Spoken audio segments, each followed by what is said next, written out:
Et quand la tristesse arrive, je sais tu es là, toujours près de moi. Bon vendredi, bienvenue à votre émission de la Victoire de l'amour. J'espère que vous allez bien en ce vendredi. Et comme à tous les vendredis, on rejoint quelqu'un qu'on apprécie beaucoup, le bon doc, Gilles Lapointe.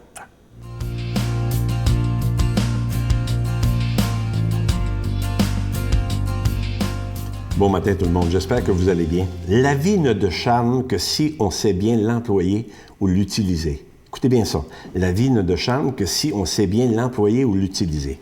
On a tous des forces et des faiblesses, vous le savez, des qualités, des défauts, du moins bon, du bon, de l'hérédité, des tares, etc. Et ça, j'en conviens. Mais savez-vous, moi, ce que j'aime en vieillissant, tu sais, parce que des gens qui disent « j'aime pas vieillir », c'est qu'on a de moins en moins le goût de jouer. On a moins envie le goût de jouer. Jouer quoi? Jouer des rôles. Et moi, là, fléchir le corps devant des conventions, non. J'ai plus le goût d'être moi-même puis d'aimer les autres et d'aimer encore plus fort ceux que j'aime. Et c'est ça qu'en vieillissant j'ai plus le goût, moi, de me laisser berner puis de me laisser bercer par des imbécilités et des niaiseries. OK? Et j'ai le goût de voir le monde tel qu'il est, et la vie telle qu'elle est, avec ses beautés, ses faiblesses, et comme le dirait Aznavour, avec ses emmerdes. Vous l'avez déjà entendu dans une chanson. Et comme le disait Bernard Pivot, vieillir, c'est chiant. Pivot disait ça, mais ça veut dire simplement une chose, profites-en. Le docteur Christiane Northrup, c'est une gynécologue de réputation internationale. Elle disait lors d'une conférence télévisée l'autre jour, « Il faut savoir et apprendre à grandir et aussi à vieillir en sagesse, même si ce n'est pas facile. » Puis elle disait, « L'âge ne devrait jamais influencer négativement nos vraies valeurs et surtout ce qu'on vaut humainement parlant. Nous sommes plus forts que nos défauts et nos faiblesses. On est beaucoup plus beau que laid. » Et ça, il faut le concevoir et il faut l'accepter. Elle disait aussi, n'essayez pas de vivre, de manifester des choses que vous ne croyez pas. Elle disait, être capable, n'ayez pas peur de vivre et de manifester votre joie. Soyez une force de la vie, même dans les moments difficiles, parce que la vie n'arrête pas avec les moments difficiles, un peu comme disait le père Lacroix. Elle mentionnait aussi qu'on a tous la capacité, écoutez bien, là, la capacité de devenir meilleur et de s'améliorer. Il faut adopter des rituels de santé et éviter des rituels de routine. Pourquoi? Parce que la routine tue et la routine rend malade, et ça, on le voit pas seulement individuellement, on le voit dans les couples. Et d'adopter des rituels de santé, des habitudes de vie saines, ce qui vous permet de vivre en santé et de garder et de conserver sa santé. C'est ce que je vous souhaite, une bonne journée et une bonne semaine.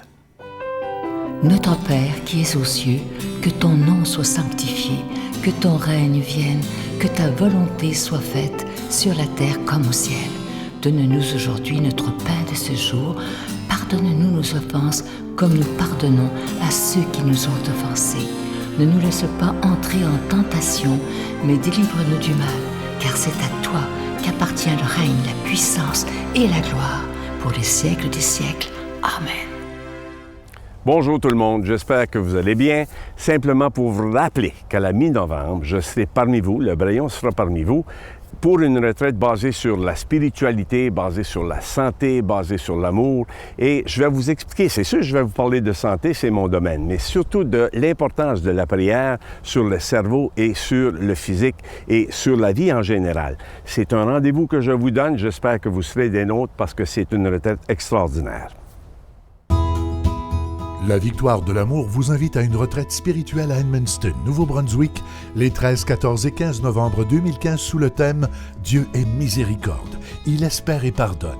Venez vivre des moments de ressourcement inoubliables en compagnie de l'abbé Robert Lemire, sœur Angèle, le docteur Gilles Lapointe, Sylvain Charon et Miguel Padilla à l'hôtel Four Points by Sheraton à Edmundston.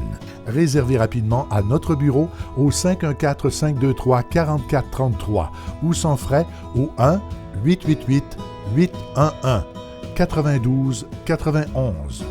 Venez vivre une fin de semaine exceptionnelle, remplie d'amour, de paix et de joie.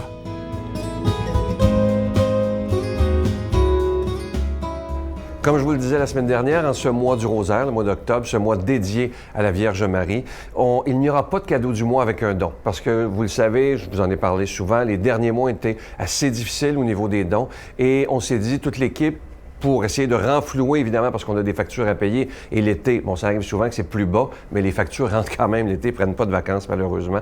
Et on a donné cette difficulté-là à la Vierge Marie en lui disant de s'en occuper. Moi, j'y crois profondément.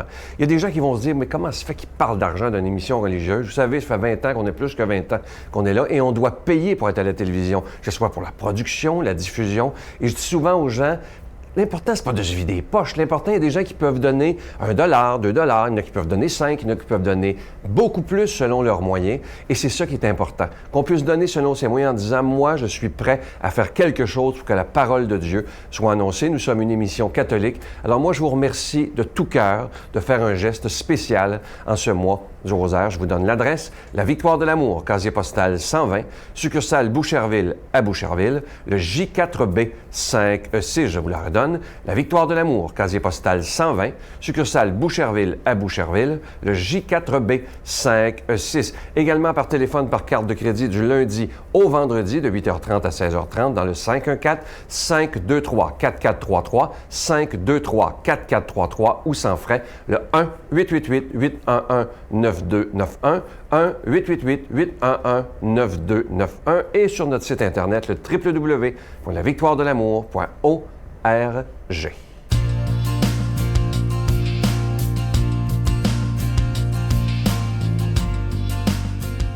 Mon Dieu, donnez-moi la sérénité d'accepter les choses que je ne peux changer, le courage de changer les choses que je peux et la sagesse d'en connaître la différence. Amen. Aujourd'hui, la parole de Dieu sera proclamée par notre ami Luc Faneuf.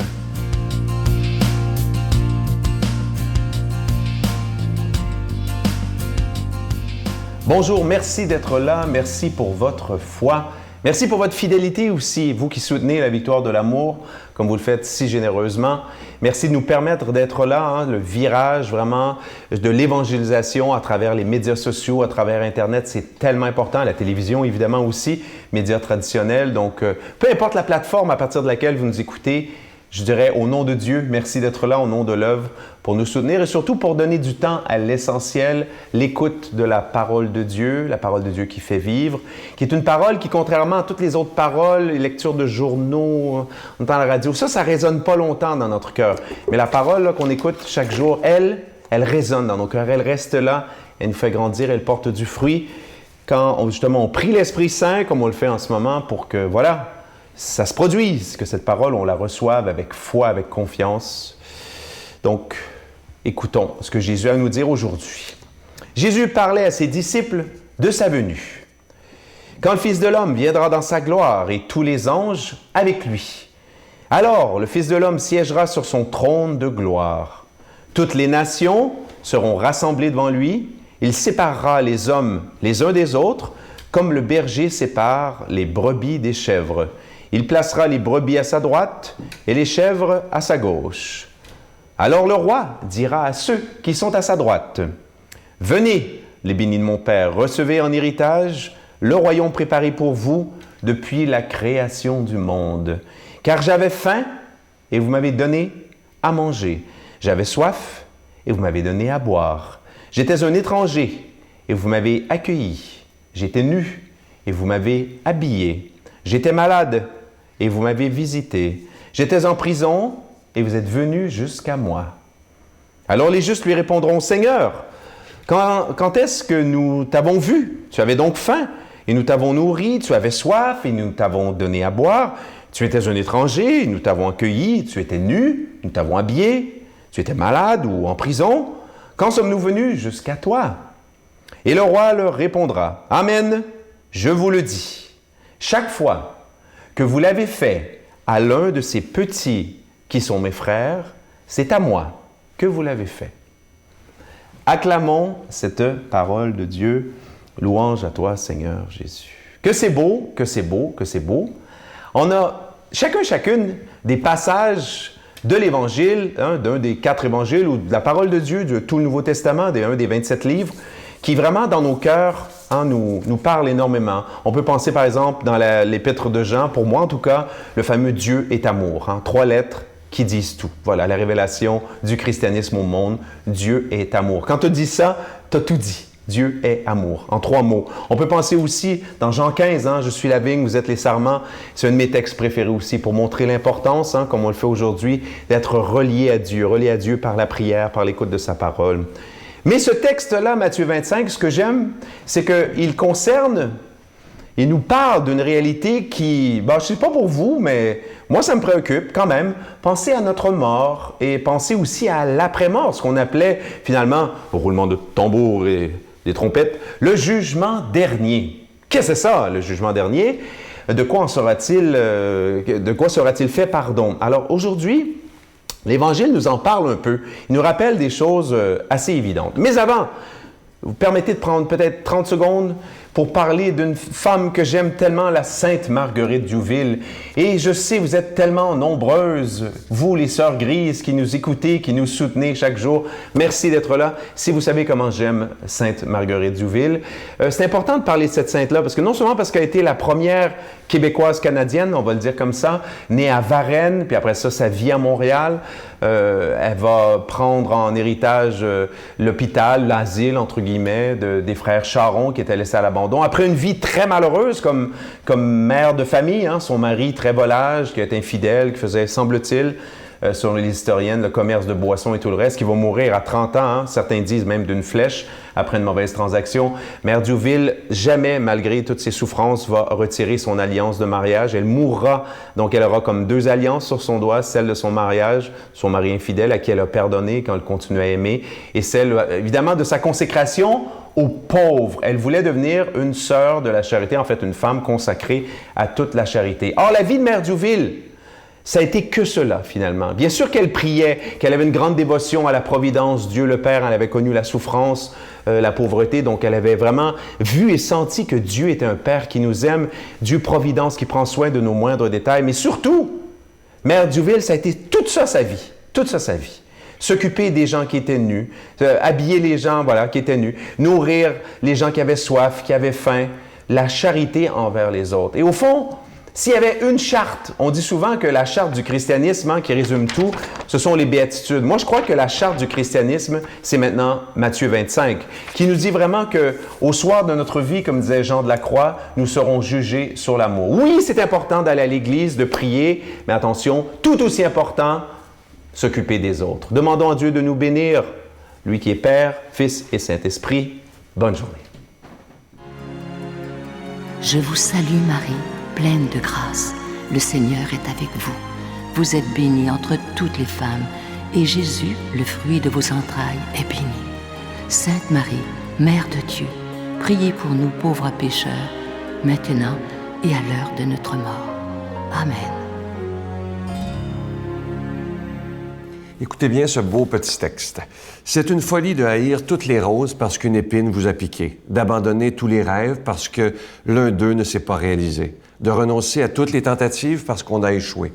C'est une folie que de condamner toutes les amitiés parce qu'une d'elles vous a trahi, de ne plus croire en l'amour juste parce qu'un d'entre eux a été infidèle, de jeter toutes les chances d'être heureux juste parce que quelqu'un n'est pas allé dans la bonne direction. Il y a toujours une autre occasion, un autre ami, un autre amour, une force nouvelle. Pour chaque fin, il y a toujours un nouveau départ. Je vous souhaite une belle journée. À demain. Bye. Avec lui, il a été aussi pendant 2 jours à l'unité de soins palliatifs du CHUM. J'ai été là. J'ai dormi avec lui à la maison des soins palliatifs de la Rivière-du-Nord. Il est pratiquement mort dans mes bras. J'ai eu une chance incroyable de pouvoir vivre ça. C'est un chemin d'une très grande spiritualité.